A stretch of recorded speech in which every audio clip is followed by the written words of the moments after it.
Salam, hər vaxtınız xeyir. Güvəndən təzyiq bölməsində test hissənin izahına baxırıq. Sual 1. Paskal vurulsun kiloqram bölünsün joule ifadəsi hansı fiziki kəmiyyətin vahidinə uyğundur?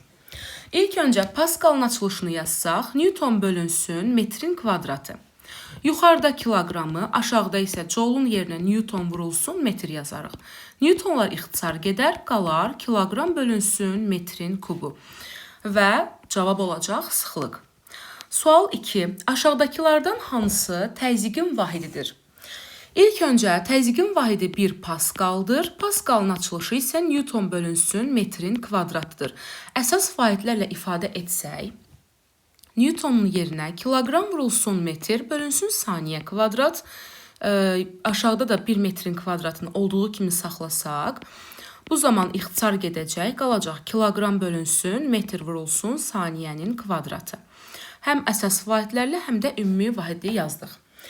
İndi isə birincidə joule bölünsün metrin kubu verib bizə. Joule Newton vurulsun metr deyərik, aşağıdakı metrin kubunu saxlayarıq.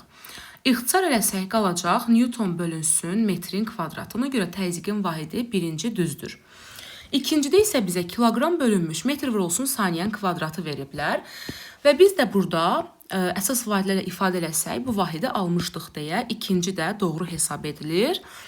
Və üçüncü də həmçinin düzdür. Çünki üçüncüdə 1 paskal zaten Newton bölünsün metrin kvadratıdır. Ona görə də hər üçü doğru olduğu üçün D variantı. Sual 3. 3 eyni kub müxtəlif vəziyyətlərdə göstərilmişdir. Kubların döşəməyə göstərdiyi təzyiq və təzyiq qüvvələrini müqayisə edin. Gəlin fərz edək ki, kubların hər biri 2 kiloqramdır. Hər biri 2 kiloqramdırsa, onda ümumilikdə 6 kiloqram buna deyə bilərik. Yəni, bu da 6 kiloqramdır ümumilikdə, həmçinin bu da 6 kiloqramdır, bu da 6 kiloqramdır. Təzyiq qüvvələrini müqayisə etsək, bilirik ki, F bərabərdir mg. Və bunların üçü də hansı səmtə yıxsaq, kütləsi dəyişməyəcək, J zaten sabitdir. Ona görə də bunların təzyiq qüvvələri dəyişməz. Yəni, F1 bərabər F2 bərabər F3 olar. İndi isə sıra təzyiqi müqayisə etməkdədir. Bilirik ki, P bərabərdir F bölünsün S. F-ə mg desək, olacaq mg bölünsün S. M və J dəyişmədi, yerdə qaldı P və S. Təzyiq isə sahədən bildiyimiz üzrə tərs asılıdır. Yəni, sahəsi azaldıqca təzyiq artır. Sahəsi ən az 3, daha sonra 2, sahəsi ən çox olansa 1-dir. 1-in sahəsi çox olduğu üçün ən az təzyiq 1-ə düşəcək. Ona görə də təzyiqi müqayisə eləsək P3, sonra P2, daha sonra isə P1-i götürərik. Yəni, üçüncü sualımızın doğru cavabı olacaqdır Y variantı. Keçirik dördüncü sualımıza. Hər birinin tili 10 cm, kütləsi isə 25 qram olan şəkildəki 4 kubun dayağa göstərdiyi təzyiq nə qədərdir? İlk öncə biz görürük ki, bunun bu hissəsi dayağa, bunun sahəsini bu hissəsini götürəcəyik. Tili 10 cm olduğu üçün A bərabərdir 10 cm metrə çevirsək 10 vurulsun 10 üstü mənfi 2 metr yazarıq. Və biz sahə üçün nəzərə alsaq, S A kvadratına bərabər olduğu üçün 10 vurulsun 10 üstü mənfi 2-nin kvadratı kimi götürsək, eləyəcək S bərabərdir 100 vurulsun 10 üstü mənfi 4. Deməli, biz sahəsini 100 vurulsun 10 üstü mənfi 4 tapdıq. Daha sonra isə hər birinin kütləsi 25 qram olduğu üçün M bərabərdir. Burada da 1, 2, 3, 4 dənə cisim olduğu üçün 4 vurulsun 25 qram yazırıq.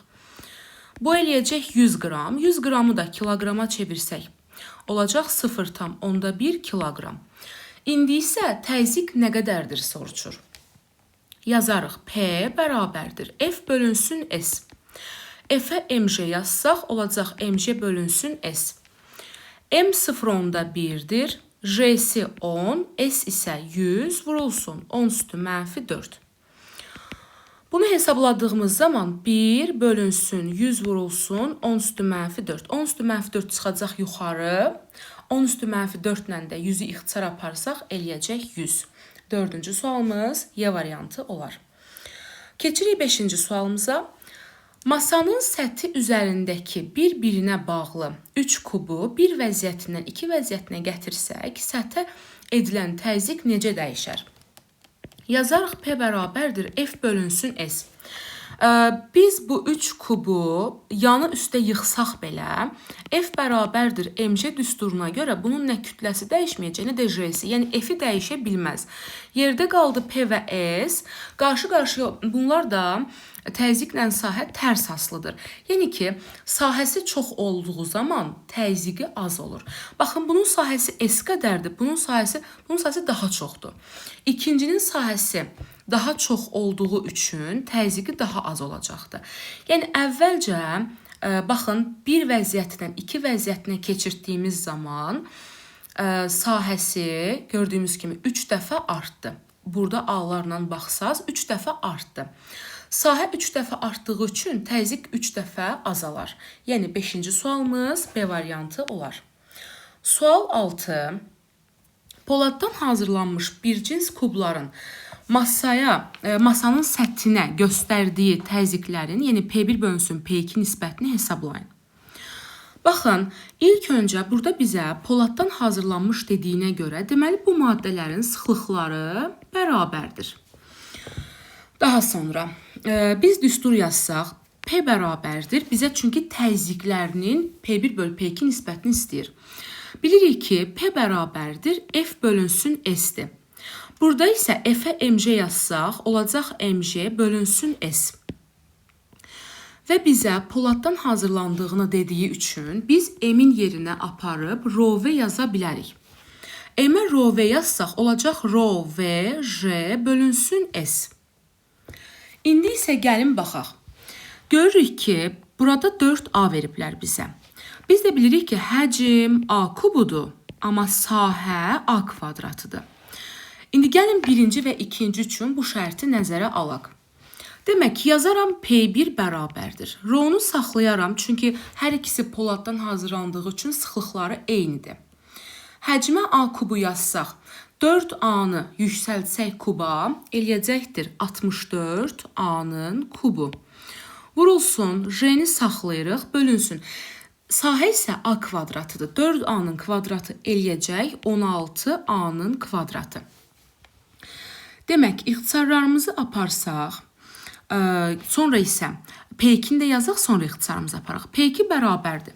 Rho-nu saxlayarıq birinci növbədə, daha sonra həcmə gətirib A kubu yazarıq. Bizə A-nı verdiyi üçün elə birbaşa biz A-nın kubunu yazırıq. Daha sonra J-ni saxlayırıq. İndi isə bölürük. Tərəfi isə S bərabər A kvadratından təyin olunduğu üçün elə A kvadratının özünü saxlayırıq.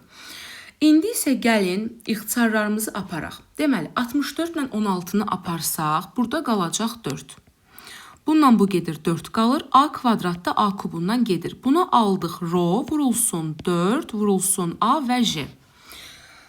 Altdakını isə hesabladığımız zaman bununla bu ixtisar gedəcək. Qalacaq rho, vurulsun A, vurulsun J. Bizdən isə P1 bölünsün P2-ni istəyir. Yazarıq P1 bölünsün P2 bərabərdir. Birinciyə yazırıq rho vurulsun 4 A, J bölünsün. İkinciyə isə yazırıq rho vurulsun A, vurulsun J. J ilə J-ni ixtisar apararıq, aynı anda A-nı. Rholar da ixtisar gedər, cavab olacaq 4. Doğru cavabımız Y variantı olacaq. Keçirik sual 7-yə. Bir cins ABC silindirlərinin səthə göstərdikləri təzyiqlər bərabərdir. Silindirlərin sıxlıqları arasında hansı münasibət doğrudur? İndi isə yazarıq ki, P bərabər. Baxın, öncə bizdən sıxlıqlar arasındakı münasibəti istədiyinə görə P bərabərdir. Bilirik təzyiqin düsturu F bölünsün S-dir. F-ə gətirib MC yazsaq, olacaq MC bölünsün S. Və bizdən sıxlıqları istədiyi üçün M-ə aparıb ρV düsturu yazarıq. Olacaqdır P bərabərdir. ρV J bölünsün S. Demək, sıxlığı istəyir bizdən. Düsturdan sıxlığı tapsaq, olacaq V ilə J məxrəcə, P və S çıxacaq sürətə. Burada bizə deyirdi ki, Səthə göstərdiyi təzyiqlər bərabərdir. Ona görə təzyiqin üzərindən xətt çəkirəm. J zaten qiyməti 10-dur. Sabit olduğu üçün üzərindən xətt çəkirəm. Yerdə qalır rho S-lə düz. Hansı ki, baxın, rho S və V qaldı. Rho S-lə düz, həcmlə də tərs asıldı. Biz də S-i yazıb bu həcmə SH yazsaq, S-lər ixtisar gedəcək. Rho yalnız H-dan tərs asılıdır qalacaq. Rho H-dan tərs asılı olduğu üçün hündürlüyü böyük olanın sıxlığı kiçik olacaq.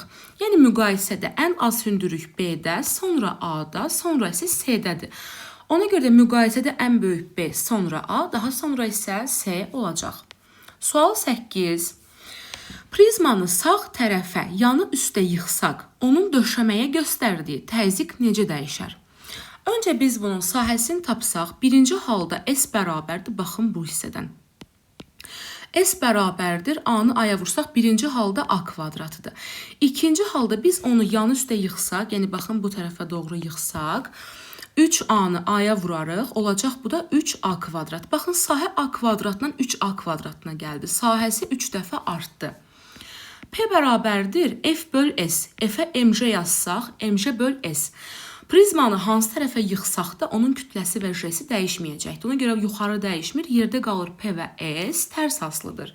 Deməli, sahəsini 3 dəfə artırsaq, təzyiqi 3 dəfə azalar. Doğru cavab 8-ci sualımız üçün B variantı olar. Sual 9.